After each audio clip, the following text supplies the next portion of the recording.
Hey, it's Mac with PriceActionTradingSystem.com, and it's Thursday, is September 30th. This will be our chart lesson for today, and this is going to actually wrap up another month. Seems like we just started September, now it's October. I honestly don't know where the days are going. The months are just flying by. But anyway, I thought I'd start out showing you the daily chart here. As you can see, it looks like we got one leg down, and if we're going to make a measured leg down, we got a little ways to go here yet. Somewhere down around, let's just see where that is. Put a crosshair on here. 42.24. So we probably got another 70 points or so to go for a measured move. Doesn't mean we're going to get one. But that would be my target if we continue lower for now. We're definitely getting back into oversold territory again here real quickly. We had that nice rally, but now we're going back down to test this low again. My guess is we'll probably make another new low before it's over. And there could be, we don't have a lot of price action to prove it out here, but maybe there's a bigger channel working down here. I guess we'll see soon enough. You notice we did kind of bounce right there in that area, so we'll see if that's, I mean, that's a possibility. Okay, had a slight interruption there, but we were just kind of wrapping this up thinking maybe we might have a measured leg down, but we did bounce. As you can see, we did bounce right off of that possible line. So maybe we do have, I mean, it looks valid. We'll see where we go from here. Could we be starting a downtrend? Very well. We may get two legs of correction and take off to the moon again. Who knows? But we had some really strong selling come off late this afternoon. We'll talk about that on the 2000 tick chart. But I bet you maybe, I don't know how many bars that was involved in it, but maybe in less than 2 minutes, 10 or 15 bars ticked off. I mean, I've never seen it. I've seen it move fast before, but for that many bars that quick, it was really odd looking, especially that time of day, just before 3 o'clock. So my guess is maybe there was some large institutional trader that was dumping some shares down there. That's the only thing I can figure.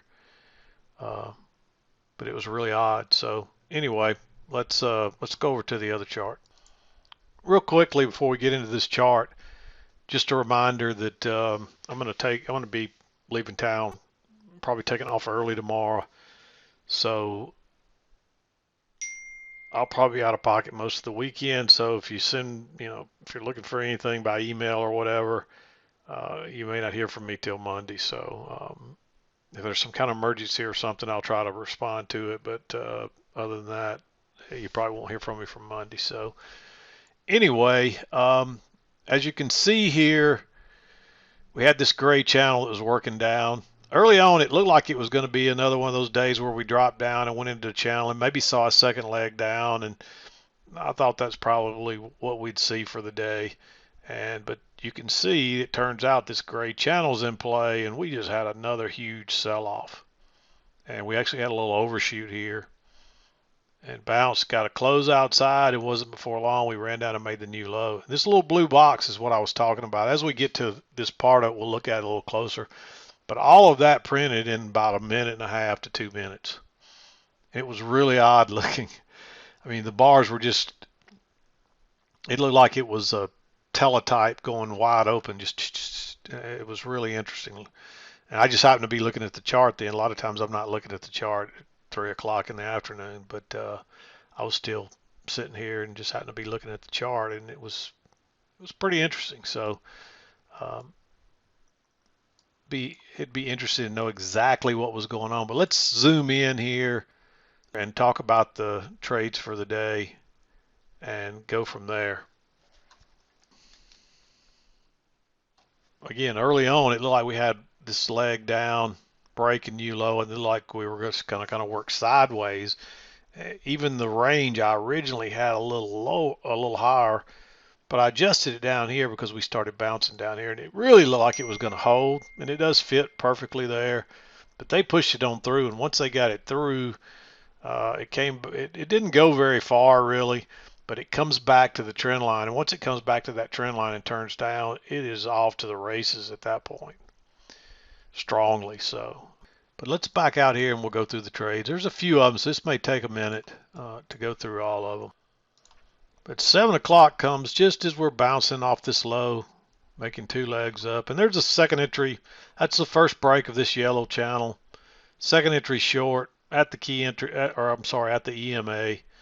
And the EMA is a minor key entry point. It's not as strong as the trend line or support and resistance on a consistent range, but I call those minor key entry points. The EMA is very powerful, so when prices come back to it in a trend, they're generally going to turn down off of it, and that's what we get here. Second entry short. We're looking for a new low anyway. That's your ideal setup. Unfortunately, it's good for a scalp a few points. You don't get a big runner or anything. There's actually a lower high here, but by that point, I'm really concerned about this support across here when we bounce there again. And there's probably enough room to scalp out here, but that's an inside bar and it's a lower high, so this is really your signal bar. You just can't take that trade. It doesn't qualify based on the signal bar alone, so I didn't mark it. You might have looked at this as a failed second entry long, but that just looks like one leg down, and so I'd be a little leery of entering right there.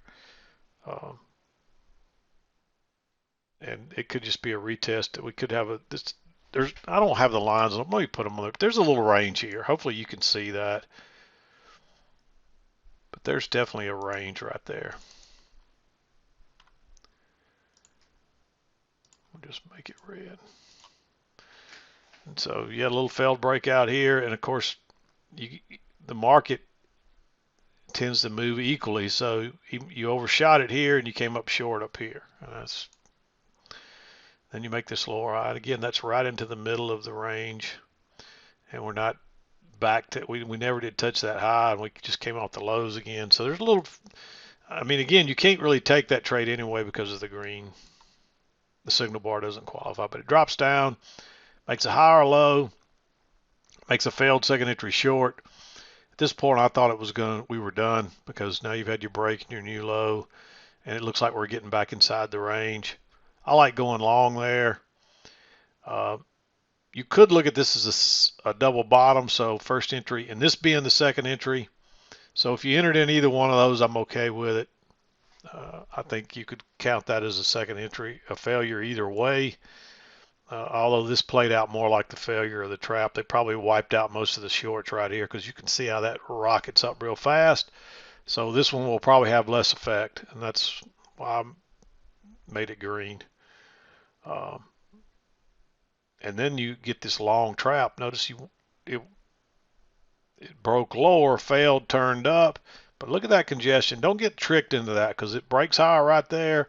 People are thinking it's going higher, and they found the bottom, and it reverses instantly. Look how bearish goes short right there, because that's gonna, if it breaks lower right there, it's gonna, all these longs that piled up in here, especially, they're gonna have to exit now. And as soon as they run all them stops, market starts meandering higher again. And we did bounce off the midline, so actually you would not have had this midline, but it just bounces at support again, and that's why I originally had that line up here. So at that point, it's just a bounce off of support. It's not really, you wouldn't have this trend channel. So we run back up here. You might have looked at that as a failure, but that's just too congestive. Again, there's a higher low here, too congestive. We're just kind of working. We work back up to the top. Unfortunately, you don't get a short setup either. But notice you're working down. You get a first entry and then a second entry. And so your second entry fails right at the EMA. Nice bearish bar. Your hope is you'll get another measured move like so. And that puts us back down at the lows. And of course we bounce right there. It's tempting to go long right there. I'd wait on a higher low, which you don't get. There is a double test by this time, triple test. Signal bar is no good though. You make a higher low here, but it doesn't break lower. So again, it just looks like congestion. I don't think you can enter there. And unfortunately, we turned down again right at the key entry point. And my key entry point's moved up a little bit there for some reason.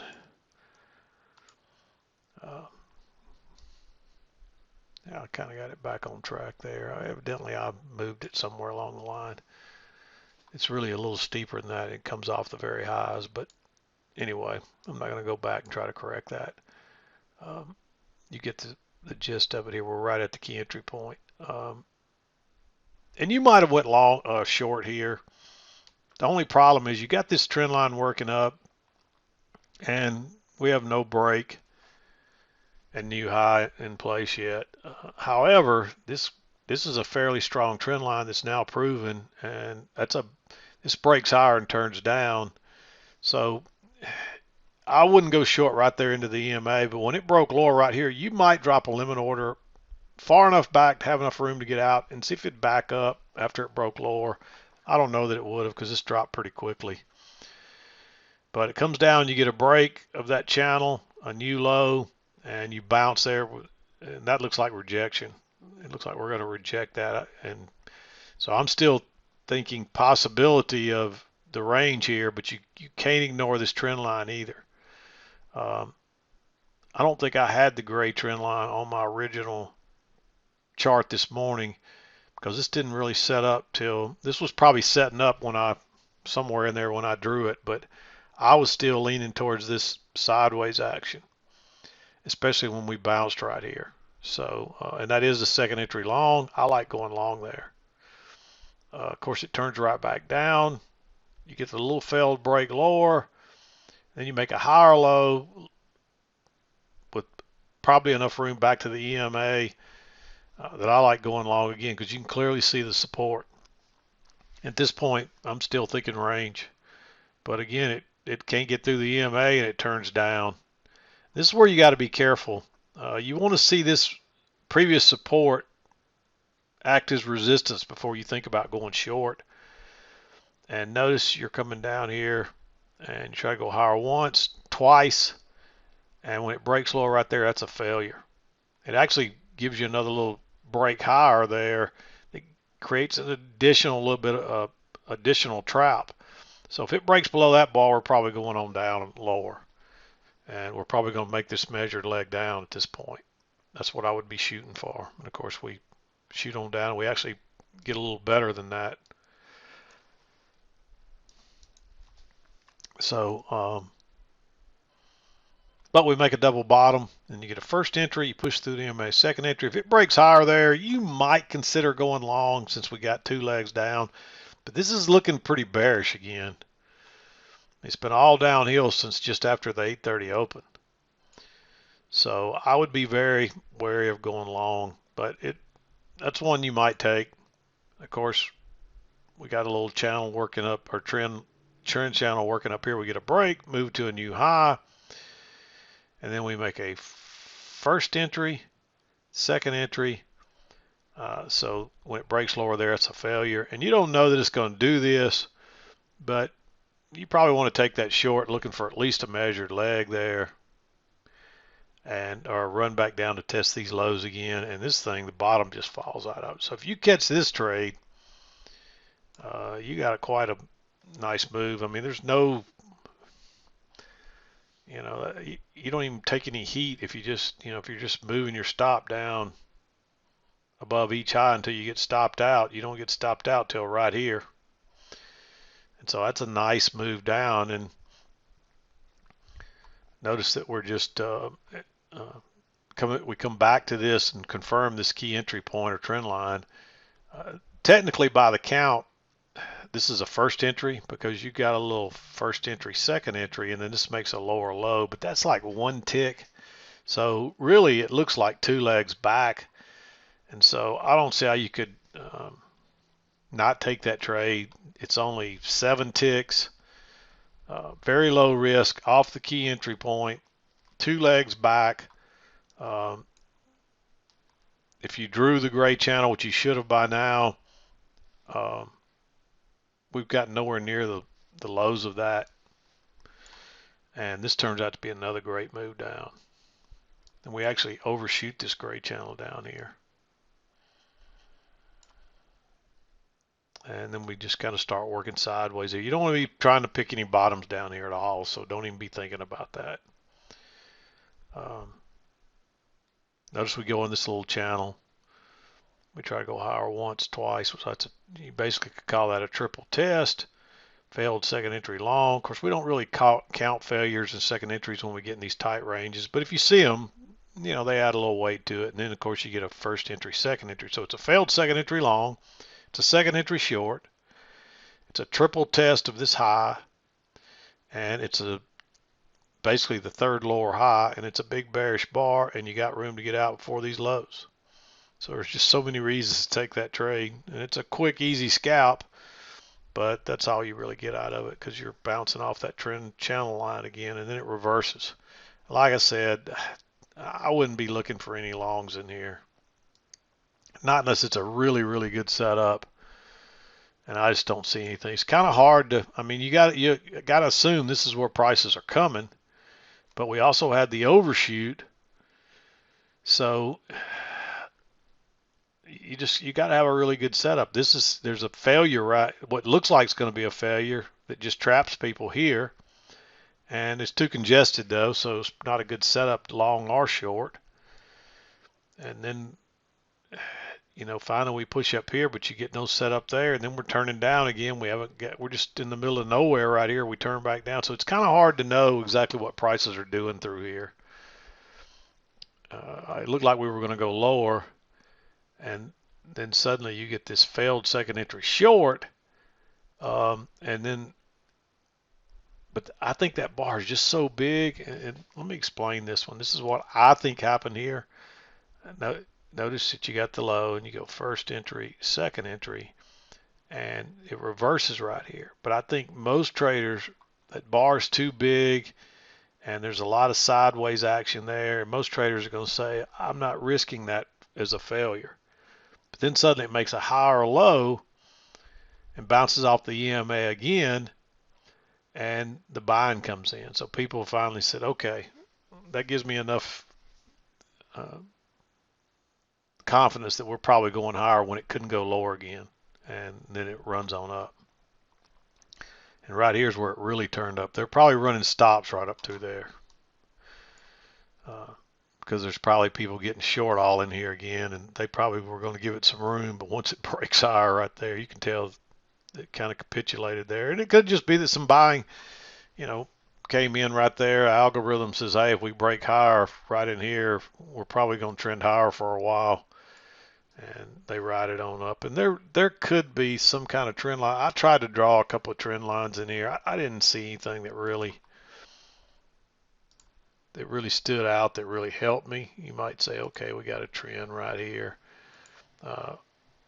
But I still think all you need are these shorter term trends. And you can see this one working up, get a break and a new high, and then we start, it takes it a while before the momentum kind of turns again and we start heading down. But on the break of this gray channel, you would expect we may try to make a retest of the lows. So the key is the timing on it.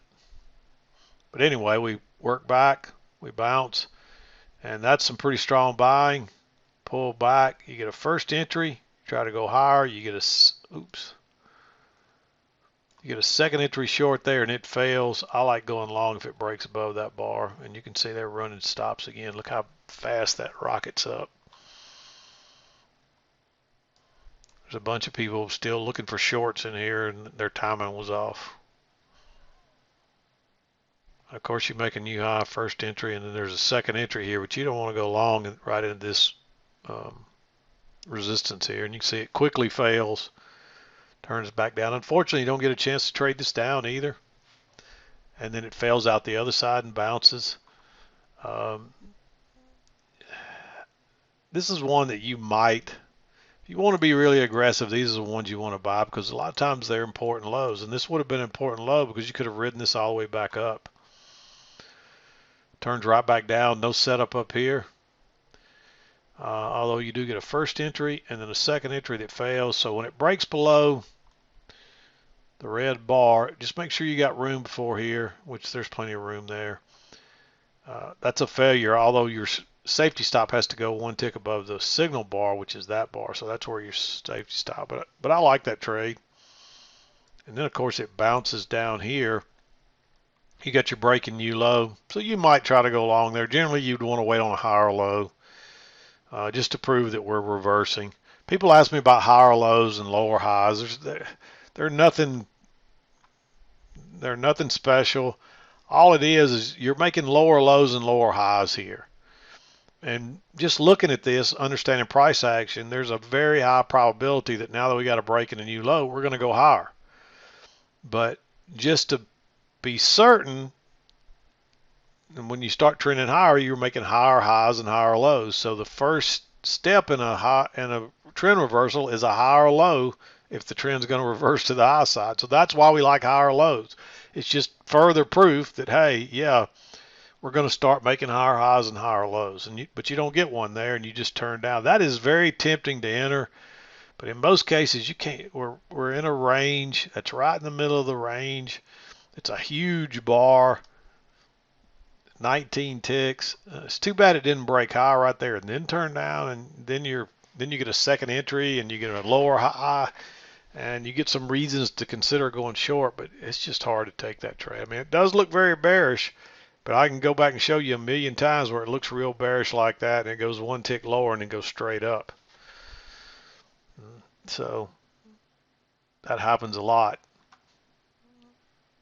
Here's one right here. It was pretty bearish. It didn't tick lower, but look how it goes straight up. This was really looking bearish here, and it breaks lower and turns straight up. I mean, it happens. Here's one breaks higher and looks like it's going to be real positive, and it turns back down. So you just can't go by the bar alone. You got to have more than that. But you make a new low here, first entry, and then the second entry. So there's a second entry short. It's the first break of this real bearish move down.